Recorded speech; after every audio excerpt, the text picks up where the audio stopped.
Hello दोस्तों, welcome to my class. Welcome to Aarti Chaturvedi ma'am classes. बच्चों, आज का हमारा टॉपिक रहेगा संचारण, जो 10th और 12th के लिए बराबर इंपॉर्टेंट है। ठीक है, तो संचारण आप सबको पता है, संचारण क्या कहलाता है? सीधा सीधा जंग लगना। जंग किसमें सबसे ज्यादा आपने देखा होगा? लोहे के दरवाजे और खिड़कियों पर एक लाल भूरे रंग की परत बन जाती है, जो क्या कहलाएगा? जंग लगना। और यही प्रक्रिया क्या कहलाती है? संचारण। संचारण में क्या होगा?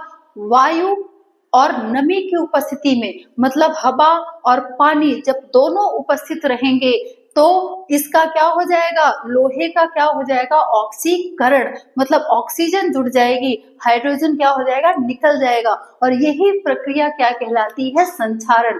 वायु और नमी की उपस्थिति में लोहे का ऑक्सीकृत हो जाना या वस्तुओं का ऑक्सीकृत हो जाना ही क्या कहलाता है? संचारण। अब संचारण को क्या बोला जाता है? जंग लगना। अब जंग लगने की जो रासायनिक प्रक्रिया होती है वो कैसे होती है, तो हम यहाँ पे समझते हैं। सबसे पहले हम यहाँ पे क्या लेंगे? Fe, क्योंकि लोहे का जो सूत्र होता है वो क्या है? जो प्रतीक होता है वो क्या है? Fe। इसके कितने परमाणु लेंगे हम? 4 प्लस और क्या लेंगे?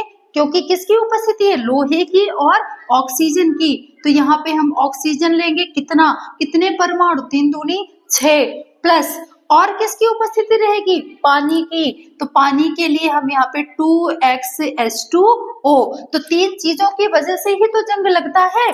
तो यहाँ पे फिर जंग लगने की प्रक्रिया में क्या बनेगा? यहाँ इसका जो समीकरण है 2 आप आगे कर लोगे और यहाँ पे आपका आ जाएगा Fe2 और O3 पॉइंट क्या? पॉइंट क्या? X और पॉइंट H2O। इसी को हम बोलेंगे हाइड्रेटेड फेरिक ऑक्साइड। हाइड्रेटेड क्यों? क्योंकि यहाँ पे ये पानी भी जुड़ा है, इसलिए इसको क्या बोलेंगे?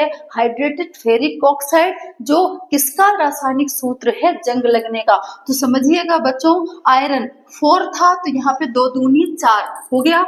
ऑक्सीजन 3 दूनी 6, तो यहाँ भी 2 तिहाई 6 प्लस 2x यहाँ पे, तो यहाँ भी कितने हो गए? 2 यहाँ लगा है, मतलब ये पूरे 2 हैं, तो 2x यहाँ पे। हाइड्रोजन आपकी 2 दूनी 4, तो यहाँ भी 2 दूनी 4।